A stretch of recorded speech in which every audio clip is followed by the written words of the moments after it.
मालिकेच्या पुढील काही येणाऱ्या भागांमध्ये आपल्याला आता असं पाहायला मिळणार की इकडे आता जो विक्रांत असतो त्याने आता राणीला हरवण्यासाठी, तिचा आवाज बसवण्यासाठी एक प्लॅन बनवला आहे. तो म्हणजे आता तो जेव्हा त्या काकू राणीला प्रसाद देत असतात तेव्हा काय करतो, तेव्हा त्या प्रसादामध्ये उर्मिलाला एक औषध मिसळायला सांगतो. आता उर्मिलाने त्या प्रसादामध्ये औषध टाकलेलं असतं. आता प्रसाद देणाऱ्या काकूंनासुद्धा माहीत नसतं की त्या प्रसादात औषध आहे आणि राणीलासुद्धा माहीत नव्हतं की त्या प्रसादात काहीतरी आहे. राणी देवाचा प्रसाद म्हणून अगदी मनापासून प्रसाद खाते. त्या काकू राणीला म्हणतात, राणी तुला यश नक्की मिळणार, तू फक्त बिनधास्त बिनघोरपणे प्रयत्न कर, माझी खात्री आहे यश तुझी वाट बघतंय. त्याबरोबर राणी त्यांना नमस्कार करून तिकडनं घरी येते. त्यानंतर मग आता राणी ही कोर्टात जायला तयार होते. ती मनातल्या मनात आरशात बघून स्वतःला सांगत असते की आता काहीही झालं तरी मी ही केस जिंकणारच. त्याच्यानंतर मग आता राणी ही तिकडनं इंद्रजितकडे आलेली असते. आता ती इंद्रजितकडे आल्यानंतर ती इंद्रजित बरोबर बोलू पाहत असते, पण आता राणीचा आवाजच सुटत नसतो. आता राणीचा आवाज सुटत नसल्याबरोबर राणी घशाला हात लावते. तर इंद्रजित तिला विचारतो, राणी काय गं, काय झालं? राणी बोल ना काहीतरी, काय होतंय तुला? त्याबरोबर त्या ठिकाणी आता आबा आणि मालती दोघंही येतात आणि मग आता म्हणत असतात की काय झालं इंद्रा, का ओरडतोयस तू उगाचच? त्यावर मग इंद्रजित सांगतो की राणीला काही बोलताच येत नाही आहे, तिचा आवाज बसलाय. आता हे ऐकून मालती म्हणते, काय आवाज बसला? अगं पण कसा? राणी काय झालं? तू काही खाल्लं होतंस का सरबट सरबट असं? राणी सांगण्याचा प्रयत्न करत असते की मी फक्त प्रसाद खाल्लाय, पण तिला बोलताच येत नसतं. त्यावेळी मग आता इकडे आबा म्हणतात, पण मग आता कसं होईल? आज कोर्टातली शेवटची तारीख आहे. जर आज राणीला कोर्टात बोलता नाही आलं तर सर्वच गोष्टी आपल्या हातातून निसटून जातील. काहीतरी तरी आपल्याला करावं लागणारच आहे. काय करायचं काही सुचत नसतं कोणाला. त्यावेळी इंद्रा म्हणतो, डोंट बी पॅनिक प्लीज, सगळ्यांनी शांत राहा. आई बाबा तुम्ही दोघंही कोर्टात जा आणि तिकडे जाऊन आमची वाट बघा. काळजी करू नका, मी राणीला घेऊन पक्का कोर्टामध्ये पोहोचतोय, तुम्ही कोर्टात जा. त्यावर आता आबा आणि आई म्हणत असतात, अरे पण त्यावर इंद्रा म्हणतो, आई आबा तुमचा विश्वास आहे ना माझ्यावर? मग मी सांगतोय तसंच करा, तुम्ही जा बरं कोर्टात. आई बाबा कोर्टात जातात. राणी खूप घाबरलेली असते, भेदरलेली असते, काय करावं तिला काही सुचतच नसतं. त्यावेळी इंद्रा तिला म्हणतो, राणी शांत हो, हे बघ घाबरू नकोस, घाबरलीस तर हरलीस, घाबरून काही मिळणार नाही आहे, थांब विचार करूया, दोघंही विचार करूया. मग राणीला आठवतो की काढा, इंद्रजितकडून मी काढा करून घेऊ शकते आणि त्या काढ्याने माझा आवाज पटकन सुटेल. गावरान काढा मस्त एकदम उपयुक्त ठरतो. मग आता राणी लगेचच इंद्राचा हात पकडते आणि त्याला स्वयंपाकघराकडे घेऊन जाते आणि आता त्याला ती खुणवते, मी सांगते तसं करा. त्यानंतर मग इंद्रा म्हणतो, तू सांगशील तसं करू, ओके ठीक आहे डन. मग आता राणी इंद्राला एक एक वस्तू आणून देते आणि ती पाण्यामध्ये उकळवायला सांगते. ती आता इंद्राला गरम पाण्यामध्ये ओवा घालायला सांगते, त्याच्यामध्ये ती काळी मिरी टाकायला सांगते, लवंग टाकायला सांगते, बाहेरून तुळशी वृंदावनातून 5-6 तुळशीची पानं आणून ती टाकायला सांगते, आंबी हळद थोडीशी घालायला सांगते आणि मग हे सगळं काही घालून ती आता ते चांगलं उकळवून त्याच्याकडून घेते आणि मग ते सगळं मिश्रण आता ती प्यायला लागते. आता ते पित असताना इंद्रजित तिला म्हणत असतो, राणी सावकाश, हळूहळू पी. त्यानंतर मग राणी आता ते पूर्णपणे काढा पिऊन घेते. त्यानंतर इंद्रजित राणीला म्हणतो, राणी तुला वाटतंय का की तुला याने बरं वाटेल म्हणून? त्यावर राणी म्हणत असते, प्रयत्न तर करावा लागेलच ना आपल्याला. आता ती हे सगळं त्याला इशाऱ्यातूनच सुनवत असते.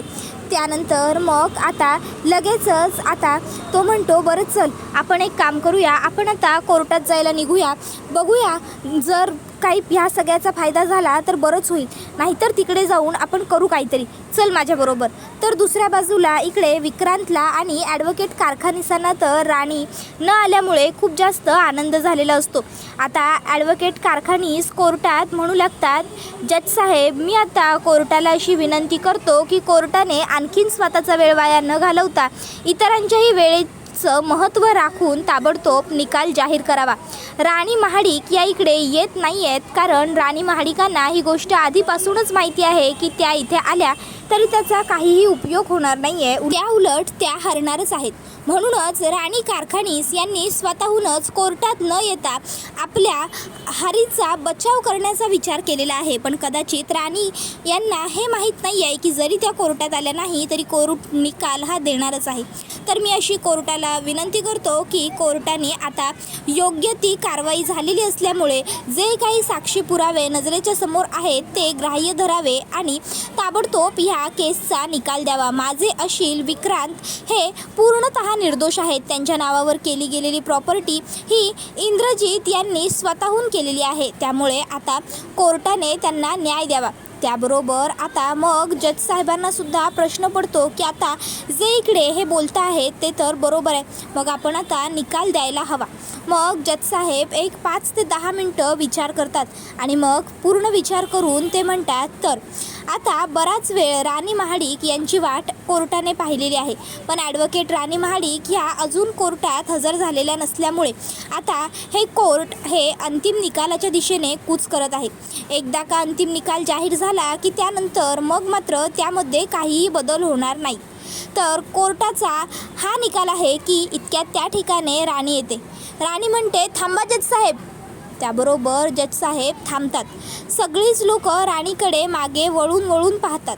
आता राणीची अशी धमाकेदार एंट्री झालेली असते की ज्यामुळे विक्रांत आणि त्याचा वकील म्हणजे आता ते जे त्याचे वकील बोलत असतात की राणी येणार नाही वगैरे त्यांची बोलतीच पूर्णपणे कारखानीसांची बंद झालेली असते. ते राणीकडे बघतच राहिलेले असतात. मग राणी कोर्टात येते आतमध्ये आणि कारखानीसांच्या समोर टिचकी वाजवत म्हणते काय झालं कारखानीस, डोळ्यांवर विश्वास बसत नाही आहे का? ॲडव्होकेट राणी महाडिक कोर्टात हजर आहे. याच्यावर तुम्ही लाख प्रयत्न केले असतील हो मला कोर्टापर्यंत पोहोचता येऊ नये यासाठी, पण माझ्या पाठीशी माझा नवरा खंबीरपणे उभा आहे आणि त्यामुळे मला कोर्टात येण्यापासून कोणीच अडवू शकत नव्हतं. त्याबरोबर जजसाहेब राणीला म्हणतात की काय प्रकार आहे हा सर्व.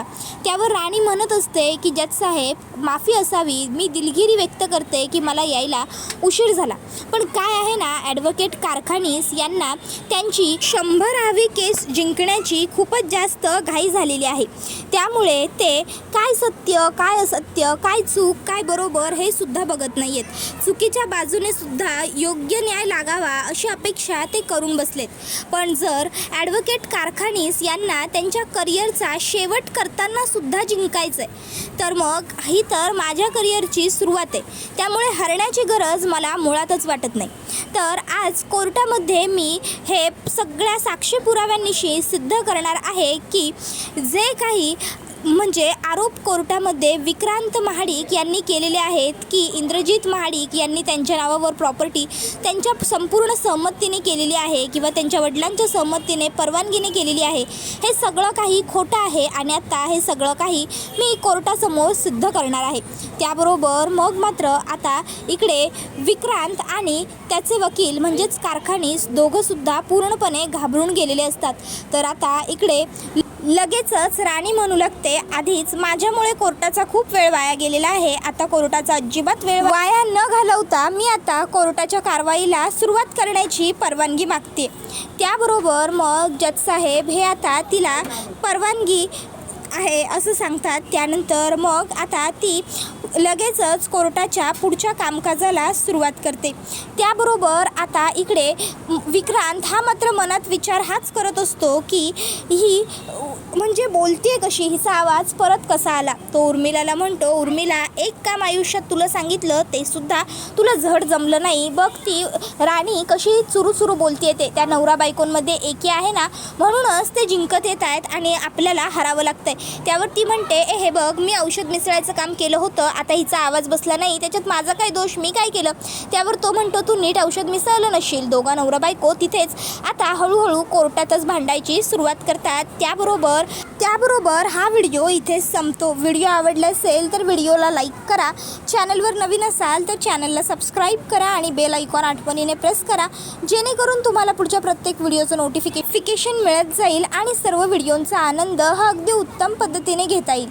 चला तर मग प्रेक्षकांनो आजच्या पुरतं इथेच थांबूया. पुढचा व्हिडिओ येईपर्यंत टाटा बाय बाय, धन्यवाद, take care all of you. आता तुम्हाला काय वाटतं की राणी आता कोर्टात कशा पद्धतीने साक्षी पुरावे सादर करणार, काय करणार हे सगळं जाणून घेण्यासाठी चॅनलबरोबर जोडलेले राहा.